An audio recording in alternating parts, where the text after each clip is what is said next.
واحد کا کام نہیں، یہ اللہ تعالیٰ کے فضل و کرم سے ایک اجتماعی کاوش کا نتیجہ ہے۔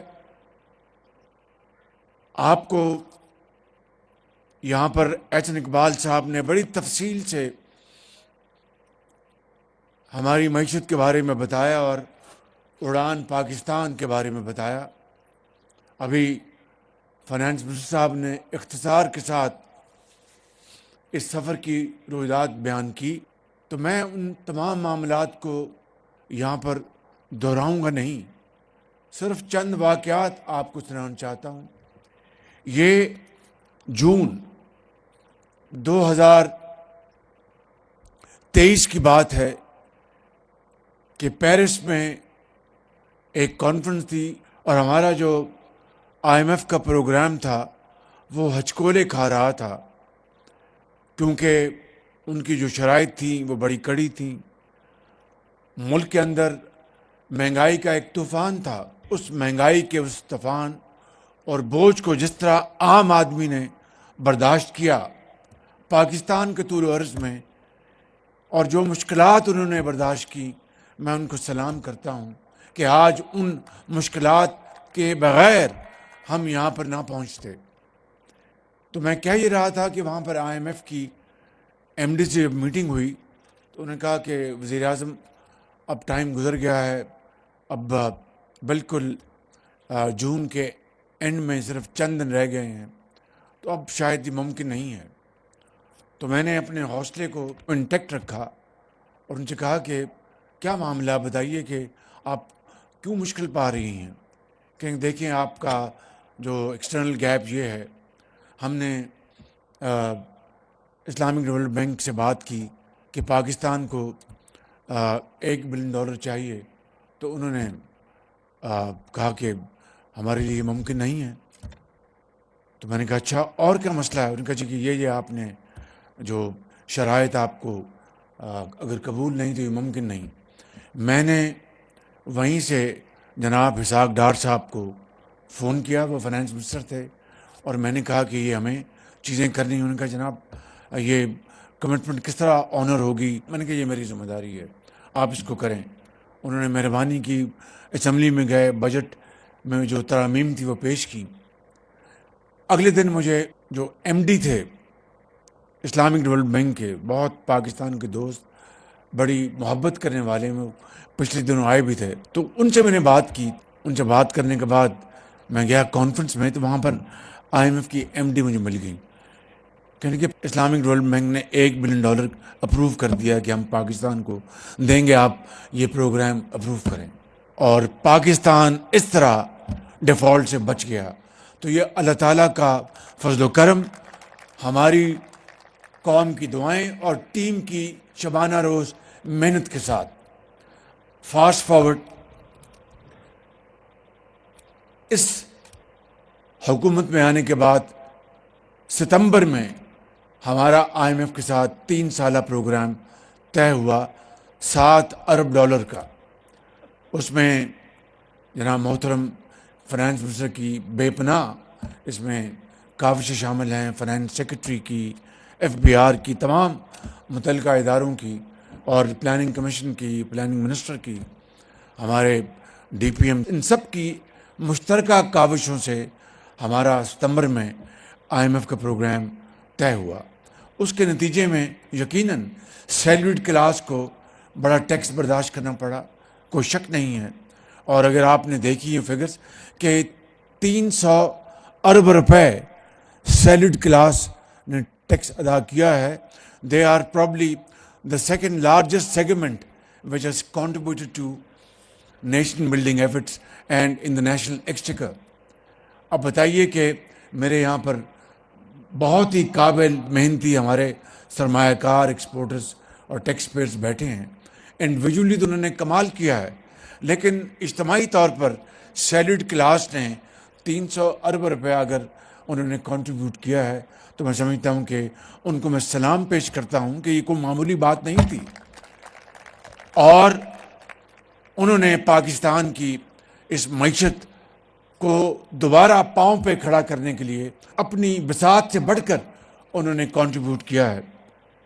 میں میاں محمد نواز شریف جو میرے قائد ہیں اور جو ہماری 16 ماہ کی حکومت تھی پی ڈی ایم، ان کے تمام قائدین اور جماعتوں کو ان کا شکریہ ادا کرتا ہوں کہ اگر اس وقت وہ ساتھ نہ ملتے اور تمام تر مشکلات کے باوجود آج جنوری میں صرف 2.4% پر مہنگائی آ چکی ہے 40% سے، تو یہ اللہ تعالیٰ کا بے پایاں فضل و کرم اور ایک شاندار ٹیم کی محنت اور زندگی کے تمام طبقات نے اس میں حصہ ڈالا ہے، چاہے وہ بیوروکریٹس ہیں، چاہے وہ ایکسپرٹس ہیں، چاہے وہ انویسٹرز ہیں، ایکسپورٹرز ہیں، چاہے وہ ہمارے زراعت سے ان کا تعلق ہے، چاہے وہ ان کا صنعت سے تعلق ہے، سب نے مل کر پارلیمنٹیرین نے اپنا حق ادا کیا، بلز پاس کیے۔ تو میں آپ سب کا فرداً اور اجتماعاً اس مجلس میں اور آپ کے ذریعے پوری قوم کا شکریہ ادا کرنا چاہتا ہوں۔ جب پاکستان کی معیشت بہت بری حالت میں تھی، میں بات کر رہا ہوں ان دنوں میں نہیں پچھلی حکومت کے اوپر کوئی الزام تراشی کرنا چاہتا، نہ کوئی سیاست یہاں پر کرنا چاہتا ہوں، کہنا یہ چاہتا ہوں جب 40% پر مہنگائی پہنچ گئی تھی تو اس وقت مجھے ایک اور انتہائی مشکلات کا سامنا تھا، بہت ہی ڈیفیکلٹ چیلنجز کا سامنا تھا، اور ہر رات سوتے وقت مجھے یہ خیال آتا تھا کہ اگر خدا نہ خواستہ پاکستان ڈیفالٹ کر گیا تو میری قبر پہ بھی یہ کتبہ لگے گا کہ اس شخص کے ہوتے ہوئے پاکستان ڈیفالٹ کر گیا۔ تو رات کو نیند نہیں آتی تھی، اور مجھے ان دونوں میں ایک لطیفہ، بلکہ حقیقت اور لطیفہ بھی تھا، یاد آتا تھا۔ پرتھ میں وہاں پر آسٹریلیا میں پاکستان کرکٹ ٹیم میچ کھیل رہی تھی آسٹریلین کرکٹ ٹیم کے ساتھ، تو ڈینس لیلی، وہ آپ کو یاد ہوگا بہت دنیا کا تیز رفتار ترین بالر تھا، تو پاکستان کی جو پیر بیٹنگ کر رہا تھا، انتخاب عالم ہمارے کیپٹن تھے، اسکپر، اور سلیم الطاف فاسٹ بالر، وہ کھیل رہے تھے۔ اب پرتھ کی وکٹ بہت تیز وکٹ تھی، تو وہ ڈینس لیلی وہ اپنا بڑی رفتار سے آ رہا تھا، اور کبھی گیند یہاں اس کو لگتا تھا انتخاب عالم کو، کبھی اس کو تھائی پہ لگتا تھا، کبھی سر پہ، کبھی شولڈر پہ۔ تو جب اوور ختم ہوا تو سلیم الطاف گئے ان کے پاس، انتخاب عالم کے پاس، اسکپر ویل ڈن، اسکپر ویل ڈن، شاباش۔ اس نے کہا بڑی مہربانی، ویل ڈن، باہر جانے کا راستہ بتاؤ کہ باہر کہاں سے جانا ہے۔ اس وقت جو ہماری جو معیشت تھی وہ ڈینس لیلی کی رفتار پر وہ جا رہی تھی، اور مجھے وہ سارے بالز فیس کرنے پڑے تھے، تو مجھے آ کے یہ ساتھی کہتے تھے ویل ڈن ویل ڈن۔ تو یہ عالم تھا اس وقت، لیکن اللہ تعالیٰ کا بے پایاں فضل و کرم کہ آج یہ شاندار ٹیم کے نتیجے میں الحمدللہ ہم دوبارہ اپنے پاؤں پہ کھڑے ہو چکے ہیں۔ اب سفر ہے گروتھ کا، اکنامک گروتھ کا، معاشی ترقی کا۔ ان بچوں نے، جو ہمارے پرائم منسٹر، یوتھ کونسلر ممبر اور پھر دانش اسکول کے بچوں نے کس طرح آپ کی امیدوں کو دوبارہ ابھارا ہے اپنی تقاریر سے، کتنے مشکل حالات سے وہ آگے نکل کے آئے اور تعلیم حاصل کی۔ تو میں سمجھتا ہوں کہ آج یہاں پر بزنس کمیونٹی بیٹھی ہے، میں آپ سے مخاطب ہوں، میں یہ کہنا چاہتا ہوں کہ ہم نے مشکل فیصلے کر لیے، لیکن آگے بھی جو سفر جو ہے کوئی آسان نہیں ہے، دن رات محنت کریں گے، لیکن یہ امید سامنے آ گئی ہے، پوری قوم دیکھ رہی ہے کہ اب پاکستان دوبارہ ٹیک آف کرنے کی پوزیشن میں آ چکا ہے۔ اس میں آپ نے میرا بھرپور ساتھ دینا ہے، آپ نے آگے بڑھنا ہے، آپ نے مشورے دینے ہیں، کس طرح انڈسٹری کو تکڑا کرنا ہے، کس طرح ایکسپورٹس کو آگے بڑھانا ہے، کس طرح ٹیکسز نیچے لے کے آنے ہیں۔ بڑے بڑے قابل یہاں پر ہمارے پاکستان کا مایہ ناز بزنس مین بیٹھے ہیں، اور میں آپ سے یہ وعدہ کرتا ہوں کہ پچھلے 8-10 مہینوں میں ہم نے سخت فیصلے کیے، اب آپ کی مشاورت سے یہ پالیسیاں بنیں گی کہ کس طرح ایکسپورٹس کو آگے بڑھانا ہے، کس طرح ایکسپورٹ لیڈ گروتھ ہوگی، کس طرح انڈسٹری کو آگے لے کے جانا ہے، کس طرح ہماری جو لوکل انڈسٹری ہے جو کہ ایک فیٹ کاؤ بن گئی ہے، اس لیے کہ دیوار بن گئی ان کو پروٹیکشن کی، امپورٹ ڈیوٹیز کے حوالے سے، اور ان کی اپنی کارکردگی جو ہے وہ انیفیشینٹ ہوگی، وہ اتنی کمپٹیٹو نہیں رہے دنیا کی عالمی منڈیوں میں۔ اگر ان کو کہا جائے کہ آپ کی مصنوعات آپ جا کے مقابلہ کریں اپنا قرب و جوار کے ممالک سے، نہیں کر سکتے، اس لیے کہ نہ انہوں نے R&D کی، نہ ماڈرن ٹیکنالوجی لے کے آئے۔ جو یہ رینٹل بزنس بن گیا تھا۔ میں بخدا آپ کو گواہ بنا کر کہنا چاہتا ہوں کہ میرا بس چلے تو میں 15% ٹیکس اکراس دا بورڈ ابھی کم کر دوں، لیکن اس کا وقت آئے گا۔ میں یہاں پر کوئی خود نمائی کے لیے بات نہیں کرنا چاہتا، آپ کے سامنے روز اخبارات میں، ٹیلی ویژن پر آپ دیکھتے ہیں کہ حکومت کس طرح کاوشیں کر رہی ہے۔ جس طرح منسٹر صاحب نے بتایا، فائنانس نے ڈاؤن سائزنگ، رائٹ سائزنگ، اپنے اخراجات کم کر رہے ہیں بے پناہ۔ حتیٰ کہ جو یہ منسٹرز آنریبل بیٹھے ہیں منسٹرز، یہ جتنے دوروں پر جاتے ہیں باہر سیکرٹریز، میں ان کی اجازت دیتا ہوں، اور 90% ان کیسز میں اجازت دیتا ہوں جہاں پر خرچہ باہر کا ہو رہا ہوتا ہے، پاکستان کا دھیلا نہیں لگتا۔ لیکن بعض بڑے اہم دورے ہوتے ہیں جہاں پر پاکستان کے اخراجات ہمیں ادا کرنے چاہیے، کیونکہ ہماری وہاں پر کنٹریبیوشن ہونی چاہیے۔ یہ وہ معاملات ہیں جن حالات میں ہم نے پچھلے 10 مہینے میں یہاں تک پہنچے ہیں آپ کی دعاؤں سے۔ اب سفر جو ہے ترقی اور خوشحالی کا ہے۔ اب آپ نے ہمارا بازو بننا ہے۔ آپ نے ہمارے اس پرائم منسٹر ہاؤس میں، آپ ہوں گے، میں ہوں گا، یہ منسٹرز ہوں گے، یہ بیوروکریٹ بھی ہوں گے، لیکن آپ کی بات سنی جائے گی، اس کے اوپر عمل ہوگا تاکہ ہم آگے لے کے چلیں پاکستان کو۔ مگر آپ نے بھی اپنا کردار ادا کرنا ہے۔ میں آپ کو ایک دو مثالیں بتاتا ہوں۔ یہ دیکھیے کہ افغانستان، ہماری جو مصنوعات یا ہماری پیداوار سمگل ہو جاتی تھی، یہ جو سال گزرا ہے اس میں اس سال افغانستان میں ایک آئٹم کی بات کرتا ہوں، $211 ملین کی چینی ایکسپورٹ ہوئی ہے، اور اگر یہ ایکسپورٹ نہ ہوتی تو وہ سمگل ہوتی، اور وہ $211 ملین سمگلر کی جیبوں میں چلا جاتا، پاکستان کے خزانے میں دھیلا نہ آتا۔ یہ پہلی مرتبہ ہے کہ وہاں پر مکمل طور پر وہاں پر جو سختی کی گئی اور سمگلنگ کو بند کیا گیا۔ اسی طریقے سے میں آپ کو بتاتا ہوں کہ FBR میں دن رات ہم کام کریں۔ آپ کو ظاہر ہے بعض اوقات آپ کے ساتھ سختی ہوتی، تو میں ان بلا کے جو یہاں بیٹھے ہیں چیئرمین FBR، ان کی خدمت میں گزارش کرتا ہوں کہ مہربانی کر کے، آپ بڑے قابل محنتی آدمی ہیں اور بہت ہی ایماندار آدمی، اور تبدیلیاں لا رہے ہیں، میں آپ کو پورا سپورٹ کروں، مگر ہمارے قوم کے جو مایہ ناز سرمایہ کار ہیں ان کے ساتھ زیادتی نہیں ہونی چاہیے۔ ان کو آپ بلائیں، چائے پلائیں، بات سنیں۔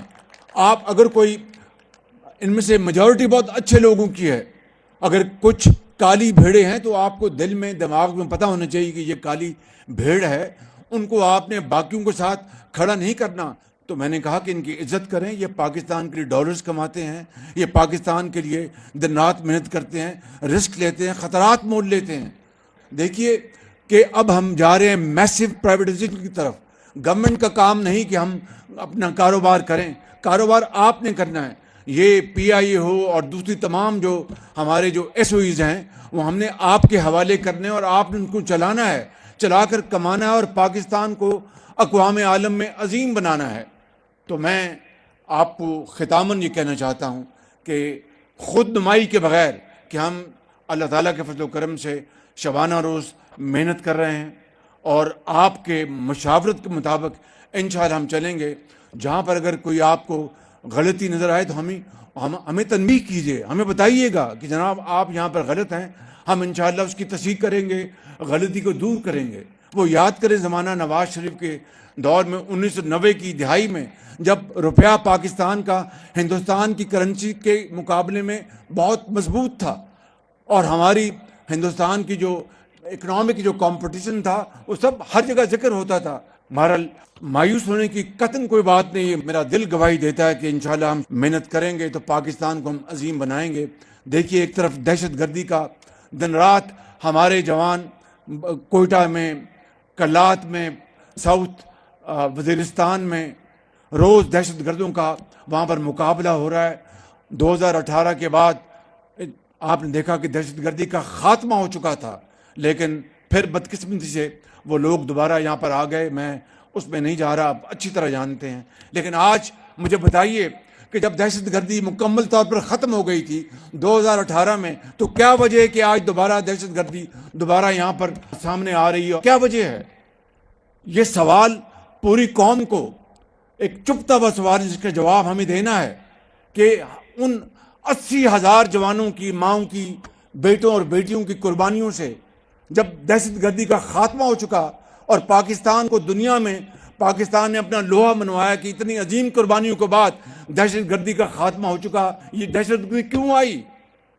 یہ ہے وہ سوال جو مجھے اور آپ کو پوچھنا ہے، کیونکہ دہشت گردی کا خاتمہ نہ ہوا تو ترقی نہیں ہو سکتی، دہشت گردی کا خاتمہ نہ ہوا تو ایکسپورٹس نہیں ہوں گی، دہشت گردی کا خاتمہ نہ ہوا تو یہاں پر خوشحالی نہیں آئے گی، دہشت گردی کا خاتمہ نہ ہو تو یہاں پر پروڈکشن نہیں ہوگی، دہشت گردی کا خاتمہ نہ ہو تو لوگوں کو جابز نہیں ملیں گی، امن نہیں ہوگا۔ تو آج ہر دن دہشت گردی کا مقابلہ کرتے ہوئے آپ دیکھیں کہ افواج پاکستان کے جوان، ابھی میں کوئٹہ سے ہو کے آئے، کلات میں انہوں نے 23 دہشت گردوں کو جہنم رسید کیا، 18 جوان شہید ہو گئے۔ ابھی کل پرسوں پھر واقعات ہوئے، دن رات یہ ایک طرف افواج پاکستان قربانیاں دے رہی ہے، اور میں آپ کو یہ بات بتانا چاہتا ہوں بلا خوف تردید کہ یہ پہلا موقع ہے کہ ہم پولیٹیکل انسٹیٹیوشن دوسرے انسٹیٹیوشن کے ساتھ مل کر دن رات ہم کام، یہ سمگلنگ جو ہے ختم کی پہلی مرتبہ لا انفورسنگ ایجنسیز نے، وہاں پر بارڈرز پہ پولیس نے، وہاں پر افواج نے سمگلنگ ختم کی۔ اگر $211 ملین نہ ہوتے ایکسپورٹ تو وہ اب جاتے سمگلنگ میں، وہ جو سمگلرز کی جیبوں میں جاتا پیسہ، اور $211 ملین کو معمولی رقم نہیں آج پاکستان کے حالات کے حوالے سے۔ تو میں یہ کہنا چاہتا ہوں کہ ہمیں مل کر پاکستان کو بنانا ہے، اور اس میں مجھے کسی کو کوئی آر نہیں ہونا چاہیے۔ مجھے کئی لوگ مختلف القاب سے نوازتے ہیں کہ یہ فلاں ڈمکان، مجھے رتی بھر پرواہ نہیں ہے، مجھے اگر پرواہ ہے تو پاکستان کے ترقی و خوشحالی کی۔